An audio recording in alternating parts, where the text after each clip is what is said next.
and you know, I said this recently in a recent little video clip, but I really mean it.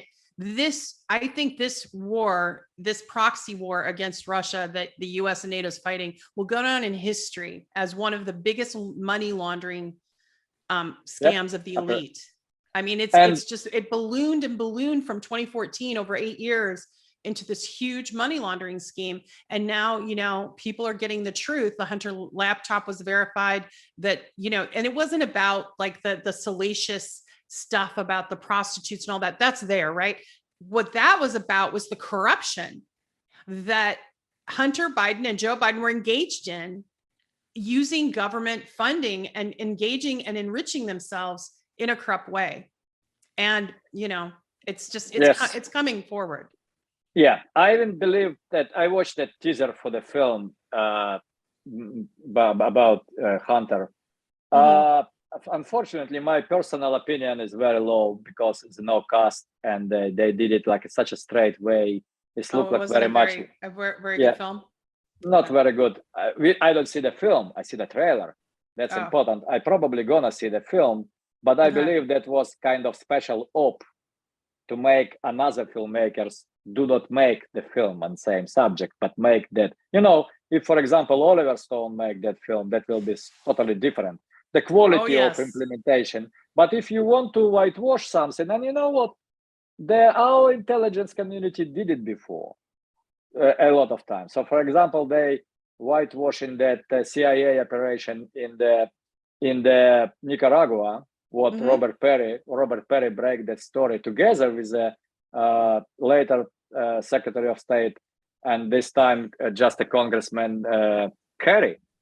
So they broke that story and they put, look, who is Oliver North who operate this? He's a head of NRA and he has own show before on the Fox News. But on another side, I can also make it like an example, good movie. An American with Tom Cruise in the lead role, who was playing the guy who was transporting that cocaine from Nicaragua on his plane.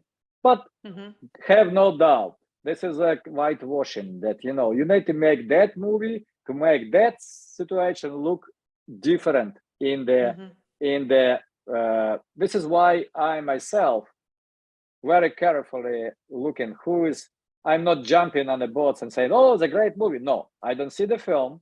I see the trailer, and from trailer perspectives and the names who behind that, I see no quality of real good story. Because if you do it like as a black comedy, as a good satire, that will be big like you remember this with Dustin Hoffman, right. Back the Dog, Back the Dog. That was a great Day film. Afternoon. So and Marathon Man. Both those films. I believe that's the movies are the films, not a documentary, but as features used a lot in a national and serve a lot for the national security cause. Even the greatest film what I admire as a filmmaker, because they make perfect. So look at Top Gun Maverick. This is amazing.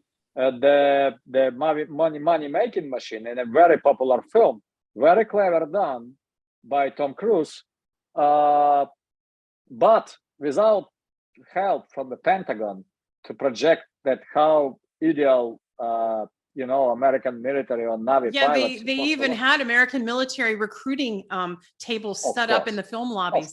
Of course. And the estimate of help in the giving permission to film is not charging money, and American military installations less huge. There's hundreds of millions for that film only. And of course, it's hard to get a permit if you're saying something critical. And the Pentagon has the conditions when they reading scripts very carefully. This is a very good book. It's called National Security Cinema. What my dear friend Oliver suggests me to read, I read it. It's a very interesting book. It's an investigation of all that feelings and how Pentagon was involved. So we are in a time where a very different war is played. So Ukrainians winning the war in Instagram, Twitter, and Facebook. They bragging about their counteroffense. You will see the real result will be very horrible. There will be a lot of casualties, and the dedication, what Boris Johnson just announced on his latest visit in Kiev to fight that war until last Ukrainians. So this is what they want to do. They don't want that war. They want to make it a long-term commitment because it's enriching the military-industrial complex. That's correct. Yeah, that's exactly that's what they obvious. need. They need the dragon war, and they're gonna do this exactly this way. They're not gonna give any help to Ukraine, what can escalate it over and give Ukrainians chance to win. Ukrainians need to understand it, but unfortunately, that guy Zelensky not a person who has critical thinking. He is a person who has a critically huge ego, and that ego making him believe that he is a leader of free world. He is I wanted to ask you about something, but Okay. I'll save it. I'll wait for a second because Reef, I know that our audience probably has some questions or comments. Did you want to highlight any of them, Reef? You have to take yourself off mute. That would also help, wouldn't it? Yeah. So John McCarthy asked, can you comment on the fact that the first 30 of the people on this list have all spoken at conferences organized by Helga Zepp-LaRouche's Schiller Institute? Do you have anything to say on that? Yes, I believe that LaRouche Institute as a peace maker, they're very dangerous for that. And there's as people who expose that coup and expose the will of imperialism, they were important enemies for them. This is why they put in all of them on the list, because they call in the names. Right. Yeah. And there was one more that just wanted you to repeat who was brainwashing the Ukrainian people. I think they missed the that. name of the person, the master manipulator. Yeah. The mastermind who teach Ukrainians how to brainwash, how to fight informational war was a Joel Harding. And this, our guy, Harding, the expert in this is a George Ellison who studied Harding. Oh, by the way, Harding, as I know, engaged him directly.